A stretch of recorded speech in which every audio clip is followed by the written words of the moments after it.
हमने calculus with analytical geometry की series बेटा स्टार्ट की है। कल के लेक्चर के अंदर हमने सवाल नंबर 1 से लेकर 6 तक जो है ना वो एक्सरसाइज नंबर 1.1 के किए। आज का जो लेक्चर होगा वो 7 सवाल से शुरू होगा और 16वें सवाल तक का जाएगा।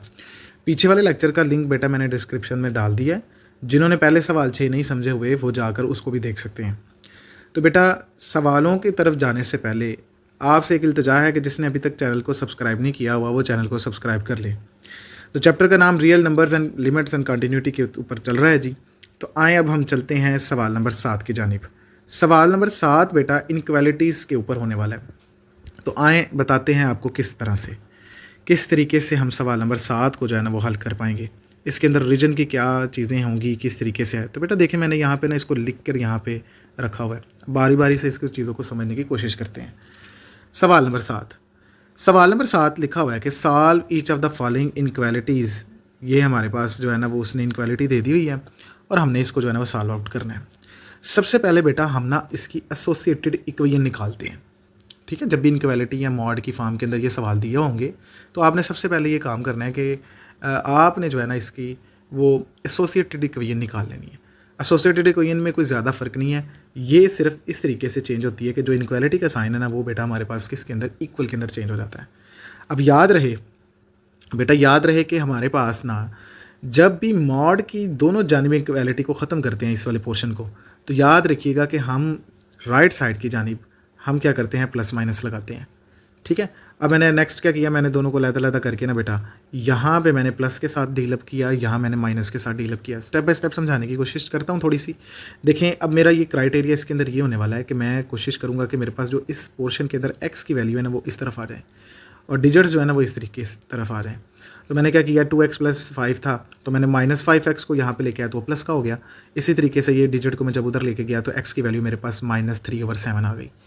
इसी तरह से जब मैंने यहाँ माइनस को ओपन किया तो बेटा ये देखिए साइन चेंज हो गए हैं, ये माइनस का 2 हो जाएगा और ये प्लस का 5x हो जाएगा। ठीक है, और यहाँ पे भी हमने जब x की वैल्यू फाइंड आउट की है तो वो बेटा x = ये हमारे पास इस तरीके से आ गया।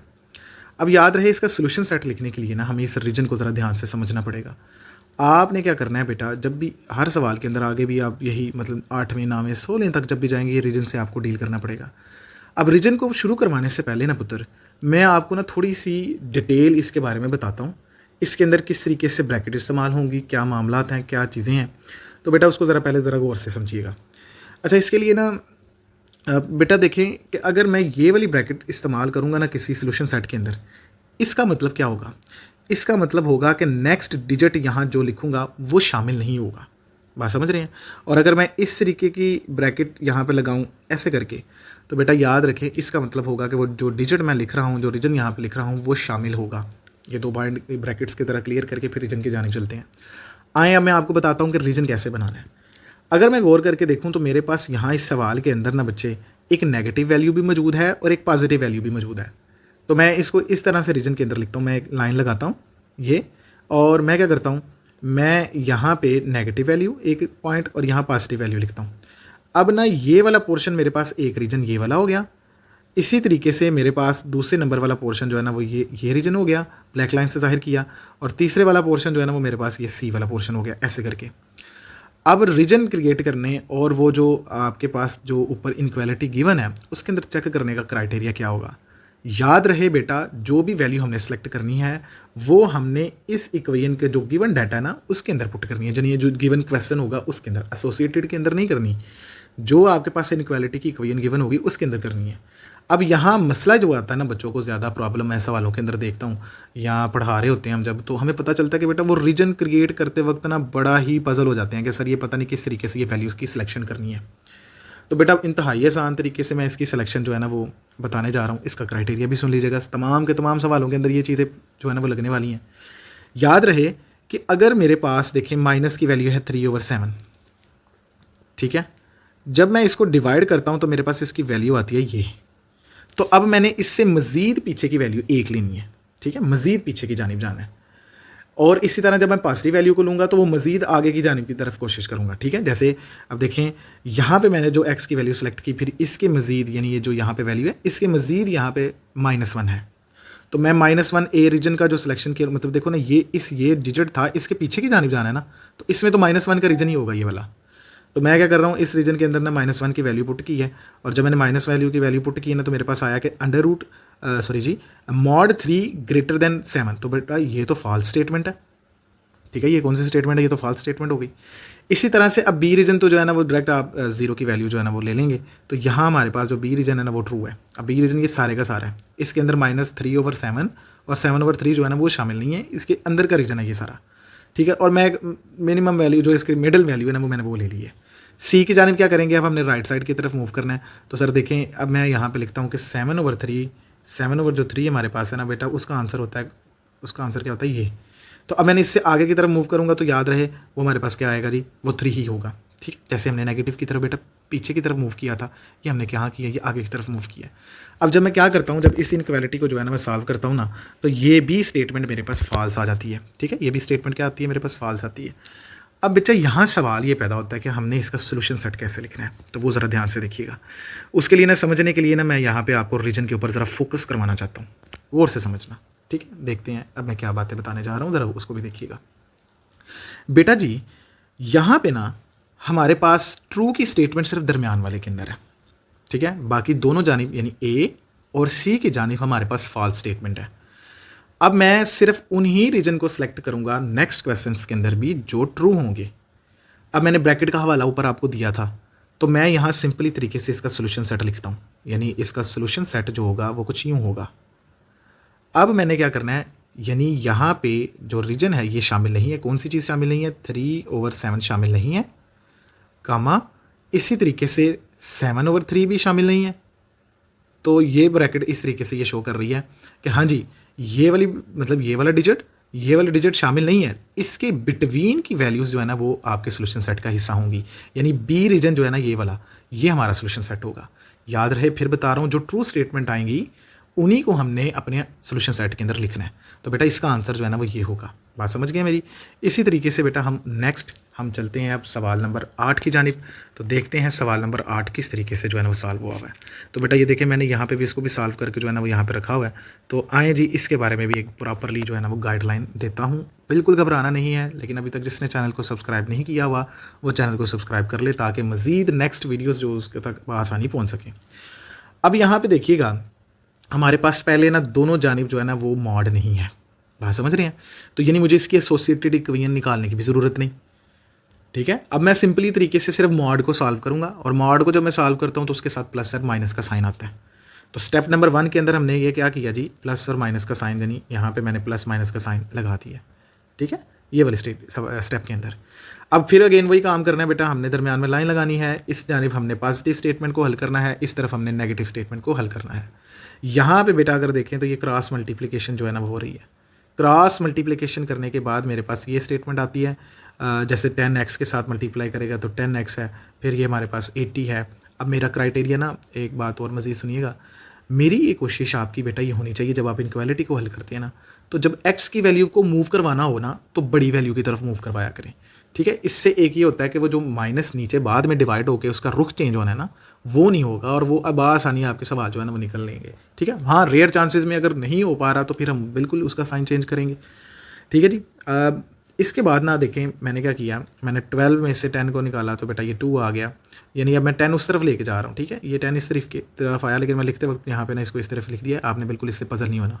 इसी तरीके से जब मैंने 80 को 12 के अंदर, यानी 12 इस 80 की तरफ लेके आया तो ये 92 आ गया। साइन को देखें ना, यहाँ पे 12 की जानिब जो है ना वो ग्रेटर का साइन था, तो देखिए जब मैंने 2x लिखा तो ये भी ग्रेटर का साइन में ही लिखा है। इसी तरह से इसकी वैल्यू आ गई बेटा 46, ठीक हो गया। अब बेटा जी यहाँ पे हमारे पास नेगेटिव वैल्यू है, सेम काम क्रॉस मल्टीप्लाई करेंगे, और जब मैं क्रॉस मल्टीप्लाई करूँगा ना तो आप इसको बिल्कुल सिंप्लीफाई करना बेटा आपको आता है। तो ये -34 और 11 आ गया। अब मेरा काम क्या होगा, मैंने बेटा यहाँ पर रीजन क्रिएट करनी है। 2 वैल्यू आई हैं, 3 रीजन होंगे, 4 वैल्यू आएंगे तो 5 रीजन होंगे, ठीक है। एक ग्रेटर रीजन जो है ना वो आपके आंसर के ऊपर डिपेंड कर रहा होता है।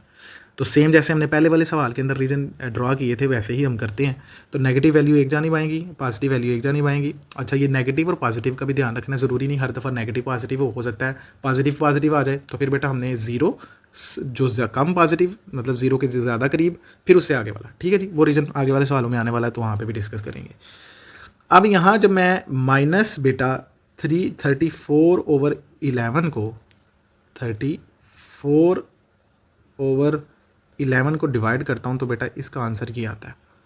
तो अब मैंने इसका नेगेटिव करीब तरीन जाना, यानी इसका नेगेटिव करीब करीब जो है ना वो -4 होगा। बात समझ गए हैं? तो यहाँ पे मैंने जो वैल्यू एक रीजन ए के लिए सिलेक्ट की है ना, इस रीजन के लिए वो -4 है। अब मैंने ये बताया था कि जब आपने रीजन की वैल्यू को पुट करना है ना, तो आपने मेन जो डाटा है ना उसके अंदर, यानी जो सवाल आपको गिवन है ना उसके अंदर आपने करना है।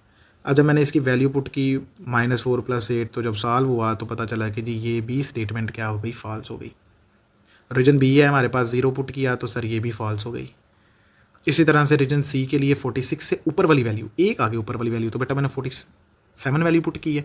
तो जब मैंने इसकी वैल्यू पुट की है ना, तो बेटा ये हमारे पास क्या हुआ जी, ये हमारे पास ट्रू आ गया। ठीक है बेटा। अब मैं यहाँ पे बताऊँगा जी कि मैंने तो वो सेट लिखना है जो कि ट्रू है। तो ना ये ए ट्रू है, ना ही ये बी ट्रू है। ट्रू अगर है तो वो कौन सा, वो सी वाला ट्रू है। तो अब मैं क्या करूँगा जी, मैं इस सी वाले का रीजन के जो है ना वो लिखने जा रहा हूँ। किस तरीके से लिखूँगा, अगर मैं देखूँ तो बी रीजन जो है ना वो 0 और 46 के इस तरीके से जानिब है, यानी ये सारा सॉरी -34/11 इधर से लेकर ये 46 तक के जानिब का ना बी रीजन है। अब सी रीजन जो स्टार्ट होता है ना, वो स्टार्ट होता है 46 से आगे की जानिब। ठीक है, तो इसका मतलब है कि इसके अंदर 46 भी शामिल नहीं होगा, और ऐसा भी मुमकिन नहीं कि तमाम की तमाम वैल्यू के ऊपर ये कुछ मामला आ जाएँ, तो इन्फिनिटी को भी हम वैल्यू को पुट नहीं कर सकते। ठीक है, तो इसका मतलब है कोई भी आप वैल्यू पॉजिटिव ले लें, 47 से आगे मतलब 46 से ऊपर होनी चाहिए, लेकिन इन्फिनिटी अप्रोच नहीं करनी चाहिए उसको। तो इसका मतलब फिर इसका सोल्यूशन सेट कुछ इस जानिब होगा बेटा कि हमने 46 को भी शामिल नहीं किया और इसके जो है ना वो इन्फिनिटी को भी शामिल नहीं किया। इन ब्रैकेट्स का हवाला मैं हर सवाल में इस वजह से दे देता हूँ ताकि बाहर जो बच्चा नया आता है ना, वो सिर्फ नीचे वाले सवालों को ही देखने आता है, तो उसको वो इस चीज़ की समझ आ जाए। ये डिजिट को ना शामिल करने की ब्रैकेट है और ये शामिल करने वाली है, और अगर इकट्ठा इसको जोड़ना हो तो फिर वो हम यूनियन का सहारा लेते हैं। वो आगे वाले सवालों में जाके हम बताते हैं। इसी तरीके से बेटा हम सवाल नंबर 9 की जानिब चलते हैं। तो यहाँ पे बेटा मैंने सवाल नंबर 9 को भी निकाल के रखा हुआ है। अब देखते हैं कि किस तरीके से मैंने इसको सॉल्व किया है। यहाँ पे देखिए 2 मार्ड आ रहे हैं। ठीक है, तो मैं एसोसिएटेड इक्वेशन निकाल लूँगा इसकी। एसोसिएटेड इक्वेशन के अंदर बेटा इक्वल का साइन आता है। अब मैं जब मॉड को ख़त्म करता हूँ तो मॉड वाली स्टेटमेंट के साथ प्लस माइनस आएगा, तो यानी ये एक्स प्लस इसके साथ भी प्लस है और आगे वाली के साथ भी होगा। अब इसके ना 4 केसेस जो है ना वो यहाँ पे डेवलप होते हैं। किस तरीके से 4 केसेस हैं, पहले पॉजिटिव केसेस, फिर इस एक्स का पॉजिटिव यानी ये वाला, फिर इस एक्स का नेगेटिव, फिर आगे वाले इस फैक्टर का पॉजिटिव, फिर इसी फैक्टर का यहाँ पे नेगेटिव। तो यानी 4 पॉसिबल जो है ना वो केसेस हैं। लेकिन इसके अंदर जब हम इसको सॉल्व करते हैं ना तो देखते हैं क्या बचता है। जब मैंने पहले वाले को सॉल्व किया ना तो x = 1 बचा, लेकिन यहाँ पे तो वेरिएबल ही कैंसिल हो गए हैं यार, और जब मैं वेरिएबल ही कैंसिल हो गए हैं तो बेटा इसका सोल्यूशन पॉसिबल नहीं होगा। सेम काम थर्ड वाले के लिए भी हुआ है, वेरिएबल ही कैंसिल हो गए हैं। तो इसका मतलब है कि मेरे पास वैल्यू तो 2 ही हैं, एक ये वाली और एक ये वाली। तो मैंने बताया था रीजन बेटा जब आप क्रिएट कर रहे होंगे तो याद रखिएगा जितनी आपकी वैल्यू x की होती है उससे एक रीजन ज़्यादा बनता है। तो इसका मतलब है कि इस सवाल के अंदर भी रीजन की तादाद जो है ना वो 3 होने वाली है, ए रीजन, बी रीजन और सी रीजन। अब 1 है और 0 है। मैंने बताया था ना ज़रूरी ये नहीं बेटा कि माइनस के ही रीजन और पॉजिटिव के ही रीजन बने। अब यहाँ पे ये 0 से स्टार्ट हो रहा है और आगे की तरफ बढ़ रहा है, तो इसका मतलब है कि हमारे पास 0 और 1 की स्टेटमेंट जो है ना वो रीजन इस तरीके से आएगा। अब 0 से पीछे की जानिब ए रीजन, 0 और ये बी वाला ये रीजन, और इसी तरीके से बेटा सी वाला जो रीजन है ना हमारे पास वो ये वाला होगा। लिखने के लिए देखें, अब 0 से पीछे जब ए रीजन की बात करनी है ना तो 0 से पीछे बेटा -1 ही होगा, तो मैंने -1 को यहाँ पे ए रीजन के लिए सिलेक्ट कर रहा हूँ और ये वैल्यू इस इनक्वालिटी वाले फैक्टर में पुट होगी। इसी तरीके से बेटा बी वाले को देखूँ अगर मैं, अब यहाँ समझिएगा, अब बी वाला जो है ना वो मिड वैल्यू हमने लेनी है, और 0 और 1 के जो दरमियानी वैल्यू है ना बेटा वो 1 यानी 0.2 यानी 1/2 होगी। तो यहाँ मैंने 1/2 की वैल्यू ली हुई है। अब जब मैंने इसका सी वाली रीजन को सिलेक्ट किया है तो बेटा वो 1 से ग्रेटर होगा, तो इसलिए वजह से मैंने यहाँ पे 2 लिया हुआ है। अब जब मैंने यहाँ आपके सामने बेटा ये इसको सॉल्व किया तो पता चला जी कि पहला स्टेटमेंट यानी पहला रीजन ट्रू है, दूसरा फॉल्स निकल आया, तीसरा भी ट्रू निकल आया। तो याद रहे, इसको लिखने का तरीक़ेकार मैं आपको बताता हूँ, वो ज़रा ध्यान से समझिएगा। ठीक है जी। अब ना यहाँ पे ना मैं इसका सोल्यूशन सेट लिखने जा रहा हूँ, तो ज़रा गौर से इन रीजन्स के ऊपर बेटा गौर कीजिएगा। क्या होगा, अब यहाँ पे देखिए मैंने एक इस रीजन को लिखना है अपने आंसर के अंदर और एक इस रीजन को लिखना है। तो मैं देखूँ किस तरीके से लिखता हूँ। सोल्यूशन सेट, गौर करना बेटा, सोल्यूशन सेट इस तरीके से है कि यहाँ ए की जानिब मेरे पास -∞ है, लेकिन -∞ शामिल तो नहीं मैं कर सकता। ठीक है, और ये ख़त्म हो रहा है 0 तक, और ज़ीरो जो है ना वो रीजन बी से आगे की बात करता है, वो इसका मतलब है कि फिर ये ज़ीरो भी इसके अंदर इन्वॉल्वमेंट नहीं होगी। अब ये पोर्शन ना दो हैं, दरमियान वाले रीजन के अंदर हम यहाँ पे नहीं आ रहे, तो इसके लिए फिर यहाँ पे मतलब है कि एक रीजन ये यूनियन, यानी मैं यहाँ पे इसको अलग से ज़ाहिर कर देता हूँ यूनियन, और आगे वाला मेरे पास फिर क्या होगा, वो होगा हमारे पास कि हमने वन भी शामिल नहीं करना और इन्फिनिटी भी शामिल नहीं करना, तो हमारा होगा वन कामा इन्फिनिटी। तो ये ब्रैकेट इस तरीके से होंगी और ये होगा बेटा इसका सोल्यूशन सेट। बात समझ गए पुत्र? बड़ी आसानी से करके समझाने की कोशिश तो करता हूँ, आप देखिएगा वीडियो के अंदर बने रहिए। अब हम चलते हैं अपने सवाल नंबर 10 की जानिब। ये लेक्चर बेटा पूरे का पूरा डिटेल लेक्चर्स हैं, ये आपको इंटरनेट के ऊपर इस तरीके से डिटेल रिव्यू हर सवाल की छोटी सी छोटी बात बेटा नहीं मिलेगी। इस किताब के रिलेटेड हिंदी, उर्दू और क्लियर कॉन्सेप्ट के अंदर आपको ये नहीं मिलने वाली। तो अभी भी बेटा जिसने चैनल को सब्सक्राइब नहीं किया हुआ वो कर लें। अच्छा देखिए, अब मेरे पास ना यहाँ पे एक ना इक्वेशन क्वाड्रेटिक दी हुई है और वो इनक्वालिटी के अंदर लिखी हुई है, ठीक है जी। अब यहाँ समझिएगा, ऊपर मैंने बात कर रहा था कि जहाँ बेटा मॉड होते हैं ना, वहाँ हम क्या करते हैं, इक्वालिटी को एसोसिएटेड इक्वेशन निकालते हैं। अब यहाँ पे भी क्या करेंगे, हम एसोसिएटेड इक्वेशन निकाल लेंगे वाई, क्योंकि क्वाड्रेटिक इक्वेशन है और क्वाड्रेटिक इक्वेशन के दरमियान में इक्वल का साइन होना ज़रूरी है। क्वाड्रेटिक इक्वेशन की पहचान आपको यकीनन होगी, A x square plus B x plus C is equal to zero. तो बेटा इक्वल टू ज़ीरो है, तो यानी इसके अंदर जो भी आप कभी क्वाड्रेटिक फार्मूला लगाना चाह रहे हैं, फैक्टराइजेशन होगी, जो भी मामला इसके लिए ना, उसके लिए क्राइटेरिया के लिए ज़रूरी है कि हम इसको इक्वेशन के अंदर चेंज करें। तो फिर इस एसोसिएटेड इक्वेशन का हमने सहारा लिया। अब जब मैंने एसोसिएटेड इक्वेशन का सहारा लिया ना बेटा, तो मैं क्या करता हूँ, मैं इसके ऊपर ना क्वाड्रेटिक फार्मूला लगाता हूँ। कौन सा जी? ये क्वाड्रेटिक फार्मूला मैंने लिखा हुआ है पहले ही। अब इस क्वाड्रेटिक फार्मूले की मदद से मैं ना ए की वैल्यू जो है ना वो 12 है, बी की वैल्यू -25 और सी की 12, ठीक है। वैल्यू पुट की, जब जवाब निकाला तो एक्स के दो फैक्टर आए, एक 4/3 और एक 3/4।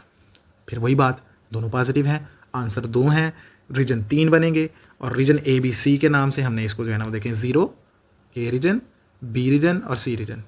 तो यानी ये वाला रीजन हमारे पास ए का रीजन होगा। इसी तरीके से हमारे पास यहाँ पे ये वाला जो रीजन है वो बी का रीजन होगा, और ये आगे वाला जो होगा ना हमारे पास, वो हमारे पास कौन सा होगा, सी का रीजन होगा, ठीक है। ये बी रीजन यहाँ पे मैं बी तरह इधर करके लिख लेंगे तो ज़्यादा वो हो जाएगा, वो इसको घबराना नहीं है कि वो क्या, मैंने इसी वजह से जो है ना यहाँ पे जब मैं इसको एडिट कर रहा था तो मैंने यहाँ पे वो मेंशन कर दी है। अच्छा देखिए, अब रीजन के अंदर जब आपने वैल्यू लेनी है ना बेटा, तो वो आपने वो इक्वेशन को लेना है।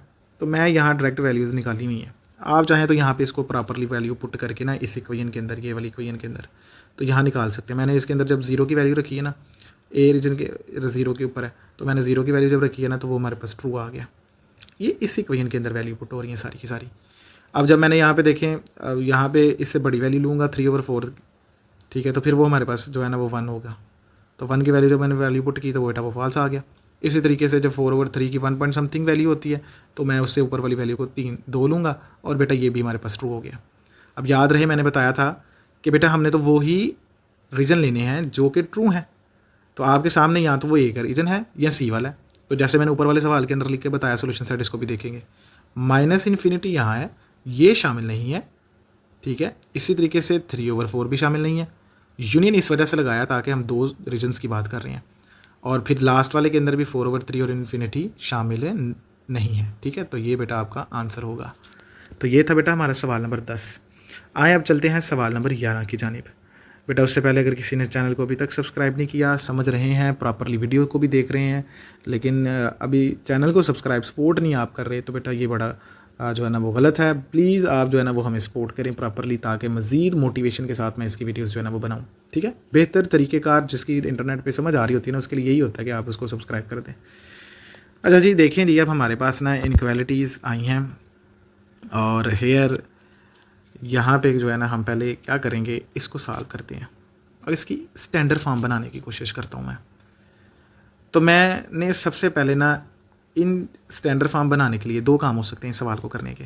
आप इनक्वालिटी के साथ हल कर लें, बाद में एसोसिएटेड इक्वेशन बना लें ताकि वो क्वाड्रेटिक फार्मूला उसके ऊपर अप्लाई किए जा सकें, जैसे मैंने सवाल नंबर ऊपर की जानिब करवाया 10 की जानिब।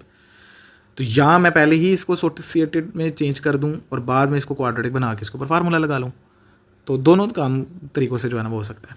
तो यहाँ देखें, मैंने क्वाड्रेटिक इक्वेशन को जब मैंने हल किया, ये मैं समझता हूँ कि जब BS लेवल पे आके इतना क्वाड्रेटिक इक्वेशन को हल कैसे करना है, फार्मूला कैसे लगाना है, और जिसको नहीं भी पता मैंने अभी उस सवाल नंबर 10 के अंदर बताया, ठीक है, वो पीछे करके तो देखिएगा।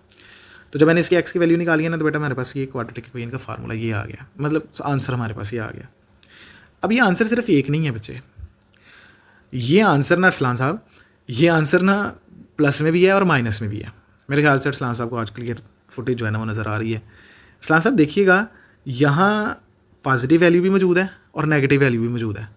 तो रीजन यहाँ पे जो है ना, एक हमारे पास उसने कहा जी कि x is equal to 0 is a free boundary number.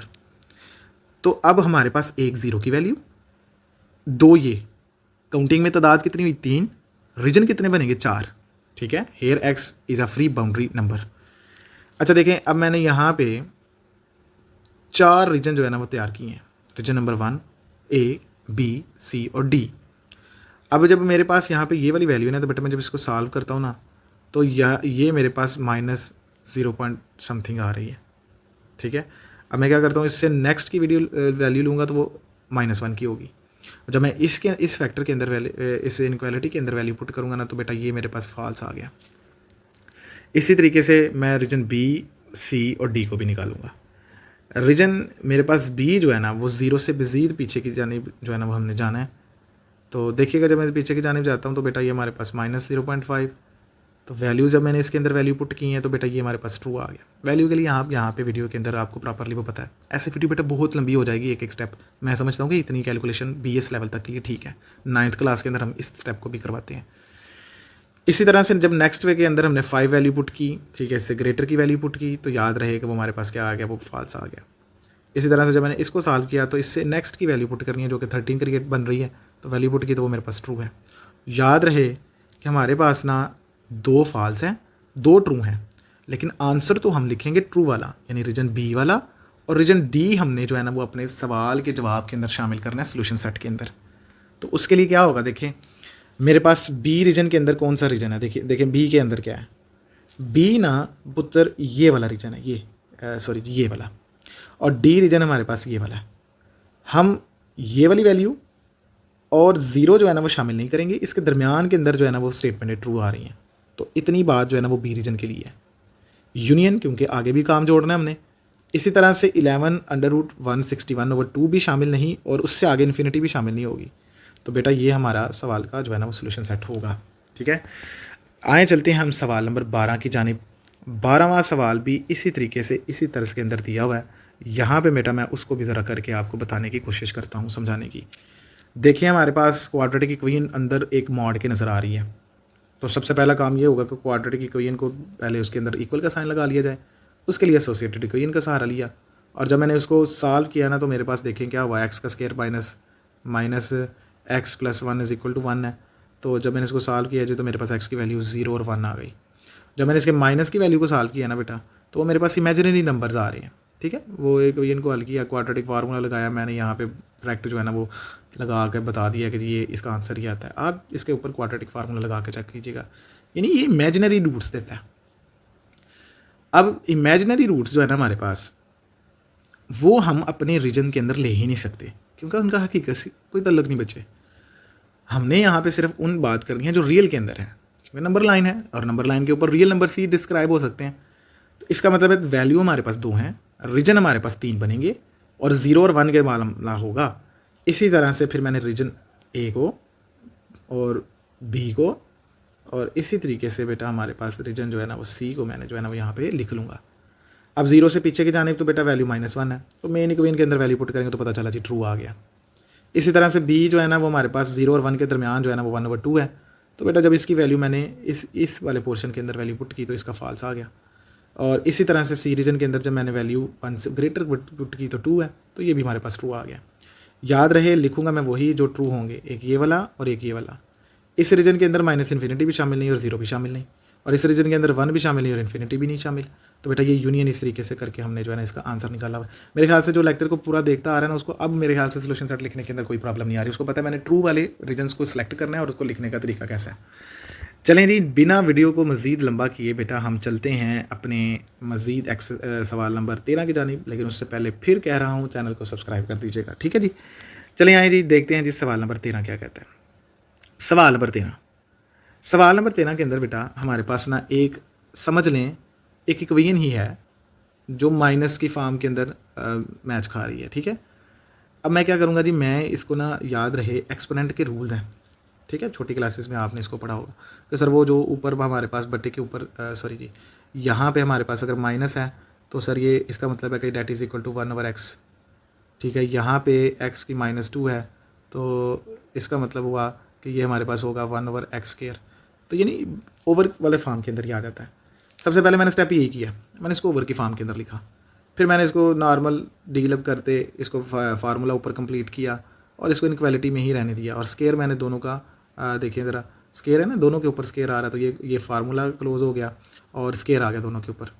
अब मैं क्या करूँगा जी, इसके अंदर भी ना याद रहे कि x एक हमारे पास जो है ना वो फ्री बाउंड्री नंबर है और इसके एसोसिएटेड इक्वेशन हमारे पास ये होगी क्योंकि स्केयर है, ठीक है।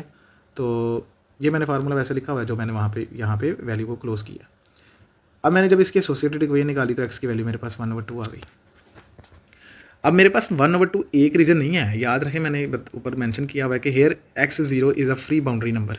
तो हम क्या करेंगे, इस फ्री बाउंड्री नंबर का सहारा लेकर ना हम इसके 3 रीजन जो है ना वो क्रिएट करेंगे। तो पहला A वाला, फिर B और फिर C। सेम काम आपने करना है, ये -1 है, इसी तरह से ये इसके दरमियान 1/4 के होगा, देखो नहीं बिल्कुल 1/2 और 1/0 के दरमियान 1/4 ही होता है और इससे आगे हमारे पास 1 है। अब ये कैलकुलेशन करने के बाद पता चल रहा है पहला ट्रू, दूसरा भी ट्रू, तीसरा भी ट्रू, तो सर तीनों ही हमारे पास रीजन के अंदर हम लिख सकेंगे। लेकिन -∞ शामिल नहीं, 0 शामिल नहीं है, 0 नहीं 1/2 के दरमियान। अच्छा इसके अंदर इसका मतलब पता है कि जैसे सवाल नंबर पहला किया था ना हमने कि वो 3/4 -7, वो तो उसी तरह से क्या कि 0 और 1 के दरमियान की वैल्यू हमारे पास रीजन का हिस्सा है, ठीक है, सोल्यूशन का हिस्सा है। तो इसी तरह से ये तीनों रीजन हमारे पास हमने इस तरीके से मेंशन कर दिए हैं। तो बेटा जी अब चलते हैं हम सवाल नंबर 14 की जानिब, ठीक है जी। ध्यान से ज़रा समझिएगा क्या मामला है। इस सवाल के अंदर भी ना उसने ये बता दिया है कि +-2 are the free boundary numbers. ये हमारे पास क्या है, फ्री बाउंड्री नंबर है। एसोसिएटेड इक्वेशन ऊपर वाले के लिखेंगे तो हमारे पास कुछ ऐसे आ गई, सॉल्व करेंगे तो हमारे पास x की वैल्यू 0 और 6 है। अब 4 हमारे पास ना बेटा जी, ये हैं 4 हमारे पास सोल्यूशन आए हैं x के। तो इसका मतलब है ये गारंटी शुदा बात है कि इसके सवाल के अंदर ना 5 रीजन बनना मुमकिन पॉसिबल है, ठीक है, 5 रीजन ही बनेंगे। तो मैंने बनाया ना A B C D E, तो 5 रीजन हमने क्रिएट कर लिए। इसकी वैल्यू देखें, माइनस के अंदर वैल्यू की कहाँ से स्टार्ट हो रही है, -2 से। फिर हमारे पास उसके बाद अगर देखें, इसकी तरतीब लगा लेता हूँ, फिर मेरे पास आता है बेटा जी यहाँ पे 0, फिर मेरे पास आता है जी यहाँ पे 2 और फिर आता है मेरे पास 6। तो मैंने इस स्टैंडर्ड नंबर्स के अकॉर्डिंगली ना ये रीजन वाली लाइन बना दी है। एक एक करके रीजन सेलेक्ट करते हैं। ये वाला हमारे पास ए रीजन है तो -2 से पीछे -3 है, वैल्यू रखी पुट की किसके अंदर, इस मेन के अंदर, तो ट्रू आ गया। इसी तरह से 0 और -2 के दरमियान जो वैल्यू है ना वो -1 की है, तो उसको वैल्यू को लिया, हल किया तो पता चला ये फाल्स है। और इसी तरह से ये सी क्या 0 और 1 के दरमियान की वैल्यू को हमने सेलेक्ट करना है और वो हमारे पास 1 होगी, तो वैल्यू हल किया तो पता चला जी ये भी ट्रू है। इसी तरह से डी का भी दरमियान में 0 और 6 के दरमियान में आप चाहें तो 1 ले लें, 2 ले लें, 3 ले लें, 4 ले लें, 5 ले लें, सॉरी जी 2 से ऊपर लेना है, 3 4 या 5 कोई भी ले सकते हैं। तो मैंने पहले 3 ही इसका जो है ना वो यहाँ पे लिख दिया, पता चला जी फॉल्स है। अच्छा अगर ये 3 पे फॉल्स है ना तो यकीनन ये 4 पे भी होगा और 5 पे भी फॉल्स ही होगा, ठीक है। ये नहीं कि आंसर इसका चेंज हो जाएगा। और इस 6 से आगे की तरफ अगर देखें हम तो बेटा वो 7 है, तो यहाँ हमने ना 7 को भी किया और पता चला ये भी कितना आ गया, ट्रू आ गया। ध्यान से समझिएगा। अब मैं अगर यहाँ पे ट्रू वाले पोर्शन को ना टिक करता हूँ तो ट्रू वाले पोर्शन कौन कौन से हैं, रीजन सॉरी, एक ये वाला, एक ये ट्रू है और एक ये ट्रू है, यानी 3 ऑप्शन लिखे जाएंगे। ए वाले रीजन के अंदर -∞ से काम शुरू हो रहा है और -2 तक है, तो ये दोनों शामिल नहीं है। फिर यूनियन आया, अब ये 0 और 2 यानी सी वाला रीजन जो है ना उसके दरमियान की बात करेगा, तो वो कहता है 0 2 ये इस तरीके से है, इसके अंदर 0 जो है ना वो शामिल है और जबकि 2 जो है ना वो शामिल है नहीं है। इसी तरह से मज़ीद आगे के जानिब देखेंगे तो 6 हमारे पास क्या है जी वो शामिल है और +∞ जो है ना वो शामिल है नहीं है, ठीक है। ये ज़रा बात को जो है ना वो क्लैरिफाई कीजिएगा, ठीक है जी बेटा। ये हमारा नेक्स्ट सवाल था। अब चलते हैं बेटा हम सवाल नंबर 15 की जानिब। 15वां सवाल भी उसी तर्ज के साथ है। देखें यहाँ पे सिर्फ याद रखें कि इक्वेशन है तो इसकी 4th वैल्यू है। 4th वैल्यू के लिए मैंने यहाँ पे कैलकुलेशन करके जो है ना वो रखी हुई है इसके अंदर। देखिए आप आसानी के साथ x कॉमन ले लिया, क्यूबिक रूट बने, फिर वहाँ से मज़ीद उसको सॉल्व किया तो मेरे पास 2 - 2 5 इस तरीके से आ गया। तो याद रहे बेटा जी कि हमारे पास 0 -2 + 2 5। तो 4 हैं तो इसका मतलब है कि 5 रीजन क्रिएट होंगे, तो सेम टू सेम मैंने 5 रीजन क्रिएट किए हैं। आप यहाँ पे इसको ज़रा ध्यान से समझिएगा, यह मैंने ये काम आपके ऊपर छोड़ा है। तो अगर फिर भी इसकी समझ नहीं आती बेटा तो मुझे आपने मैसेज कर देना, ठीक है, कमेंट कर दीजिएगा। रीजन ट्रू जो है ना वो डी वाला और बी वाला मिला, तो इन्हीं के सोल्यूशन सेट को हमने जो है ना वो यहाँ पे रख दिया कि ये जो शामिल है ना, इसका मतलब है कि इन बिटवीन यहाँ पे इनकी वैल्यूज़ को हमने चेकआउट किया है। चलें जी, लास्ट सवाल है हमारा 16वां सवाल, और फिर उसके बाद हमारा लेक्चर भी अख्ताम पजीर हो जाएगा। 16वां सवाल क्या कहता है? वो कहता है कॉस्ट फंक्शन एक है और रेवेन्यू फंक्शन आर एक्स से ज़ाहिर किया हुआ है, एक्स यूनिट्स हैं समथिंग, उसने एक वैल्यू हमारे पास आर एक्स और ये 2 फंक्शन दे दिए हुए हैं ऐसे करके। अच्छा बेटा, हमने क्या करना है, हमने ना इसका उसने खुद ही बताया हुआ है कि आर एक्स जो है ना वो ग्रेटर, रेवेन्यू जो है ना वो ग्रेटर जनरेट हो रहा है, तो ये रिलेशन क्रिएट हुआ। अब आरती सवाल है ना, तो फिर इसकी मदद से मैंने यहाँ पे मैथमेटिकली ये बना लिया, एसोसिएटेड इक्वेशन लगाई, पता चला जी कि इसका जवाब जो है ना वो 10 और 35 है। तो याद रहे पुत्र के 2 हैं वैल्यूज़ आएंगी, तो इसका मतलब है कि इसके 3 डिवीजन बनेंगे, ए बना, बी बना, सी बना, ठीक है। ए के अंदर मैंने इससे पीछे की वैल्यू को देखना है, 10 है यहाँ पे, तो मज़ीद ए जो 0 के ऊपर है तो मैं इसकी 0 वैल्यू ले लूँगा। इसी तरह बी जो है ना वो इन बिटवीन 35 और 10 के होगा, तो मैं 15 ले लेता हूँ। और सी मैंने 35 से ग्रेटर लेना है, तो मैं यहाँ पे इसको 40 कह लेता हूँ, 5 बता के 40 कह लेता हूँ। तो सोल्यूशन तो मैंने वो लिखना है जो ट्रू है, तो बेटा पता चला जी ये भी ट्रू नहीं है, ये बी वाला पोर्शन सिर्फ ट्रू है, तो मैं सिर्फ बी वाले पोर्शन का जो है ना वो आंसर लिख दूँगा। Solution set of the profit is B वाला पोर्शन, जो कि 10 और 35 के दरमियान है, ठीक है। इसके बाद बेटा अनाउंसमेंट है। अनाउंसमेंट इस तरीके से है कि आज 1.1 के जितने भी सवाल हमने इस पढ़ाने थे कैलकुलस के, वो हमने कंप्लीट किए। मज़ीद आगे वाली वीडियो के अंदर जो मज़ीद सवाल आएंगे उससे बेटा आप इस्तेफ़ादा हासिल कर सकते हैं। कोशिश तो मैंने अपनी तरफ से पूरी की है कि आपका हर पॉइंट, हर स्टेप जो है ना वो क्लियरिफाई हो जाए। वीडियो बनाते वक्त बाज़ दफ़ा ज़हन के अंदर हमारे लिए वो चीज़ बड़ी आसान होती है कि यार ये बच्चा पिक कर जाएगा, लेकिन जब पढ़ा रहे होते हैं वो बच्चा पिक नहीं कर पाता। तो बेटा कमेंट सेक्शन के अंदर मुझसे कन्फर्म कर लें, मैं आप सभी का रिप्लाई भी करूँगा।